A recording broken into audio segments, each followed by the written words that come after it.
Big, bold and fully updated, the Expedition has the goods to take the sales crown away from the Chevrolet Tahoe.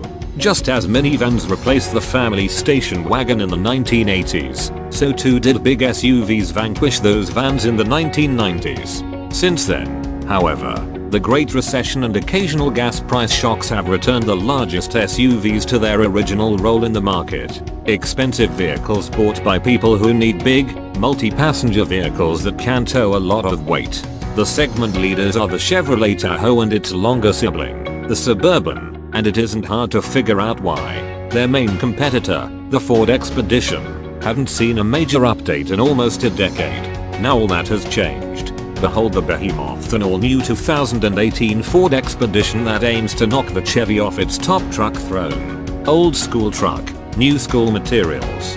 Like the old Expedition, the new one maintains traditional, truck-like body-on-frame construction. Under the skin, the Expedition is an F-150 enhanced with an independent rear suspension instead of a solid live axle. This arrangement also allows for a lower load floor in the cargo area, enabling the third row to fold away completely, an advantage over the Chevy Tahoe seats, which fold flat but not into the floor. The Tahoe's raised floor eats into cargo space and makes it more difficult to load objects. Like the F-150, the Expedition's body is now aluminum, but the weight difference for 2018 isn't that significant, just a 119-pound decrease for the base trim versus a comparable 2017 Expedition.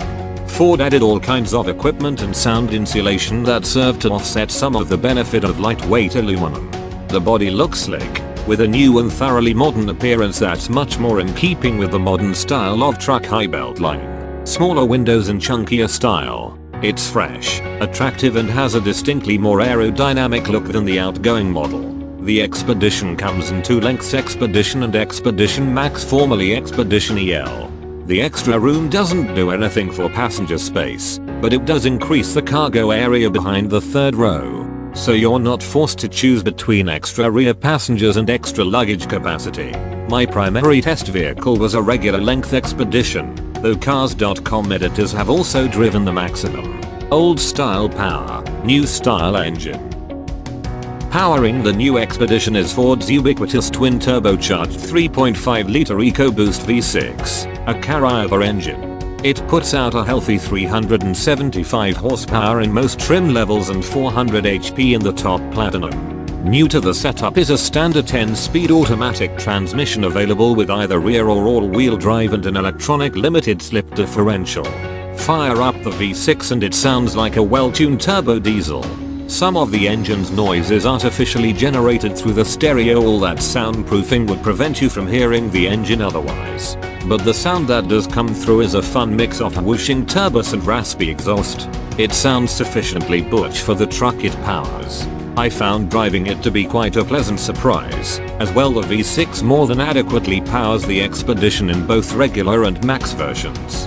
And it gets even punchier when you twist the rotary drive mode selector into sport. Climbing the canyons above Malibu, Calif, handling the tight, twisting sweepers, descending into quick switchbacks, the Expedition exudes confidence and stability. Sport mode tightens up steering feedback and changes both accelerator sensitivity and transmission shift points, making those twisties even easier to take.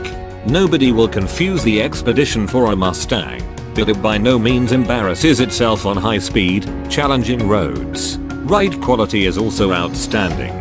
Wheel sizes vary from 18 to 22 inches depending on trim level and equipment.